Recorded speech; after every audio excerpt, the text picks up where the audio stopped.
क्या आपने कभी सोचा है, राजपुरोहित समाज के लोगों को नाम के आगे सिंह कब और क्यों मिला? क्या आप ये भी जानते हैं उन्हें जागीरदारी कैसे मिली? और आखिर उनके लिए जय श्री रघुनाथ जी का संबोधन क्यों इतना खास है?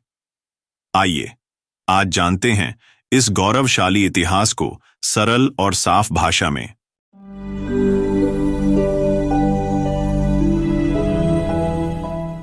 राजपुरोहित समाज ब्राह्मण वर्ग का एक अभिन्न हिस्सा रहा है, लेकिन ये सिर्फ पूजा पाठ करने वाले ब्राह्मण नहीं थे। ये वो विद्वान थे जिन्हें राजा अपना गुरु, मंत्री और सलाहकार मानते थे। राजपुरोहित राजाओं को वेद, धर्म, नीति, शिक्षा और युद्ध की कला सिखाते थे। ये वही लोग थे जो दरबार में बैठकर फैसले लेते थे और युद्ध में तलवार भी चलाते थे।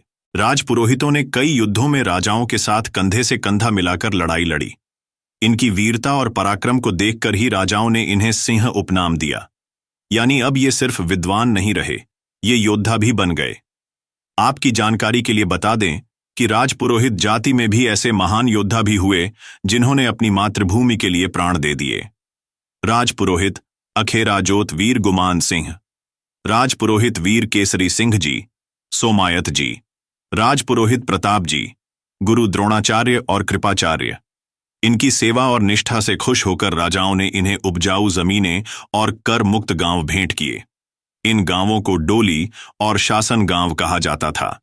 यही से शुरू हुई जागीरदारी की परंपरा और राजपुरोहित बन गए जागीरदार। ब्रिटिश शासन में जब भारत के लॉर्ड से पूछा गया, यहां सिर्फ राजपूत ही क्यों राज करते हैं, तो जवाब मिला, क्योंकि उनके पीछे राजपुरोहित होते हैं। वो उन्हें सही राह पर रखते हैं, धर्म पर टिकाए रखते हैं। इस जवाब से प्रभावित होकर ब्रिटेन से आदेश आया, राजपुरोहितों को जागीरदार मान लिया जाए। समय बदला, राजशाही खत्म हुई, जागीरें छिन गईं। अब राजपुरोहितों ने काश्तकारी, व्यापार और नौकरियों की राह पकड़ी। देश के कई हिस्सों में व्यापार फैलाया और अपनी मेहनत से पहचान बनाई। जब दो राजपुरोहित मिलते हैं तो जय श्री रघुनाथ जी कहकर एक दूसरे का अभिवादन करते हैं। पर क्यों? चलिए जानते हैं।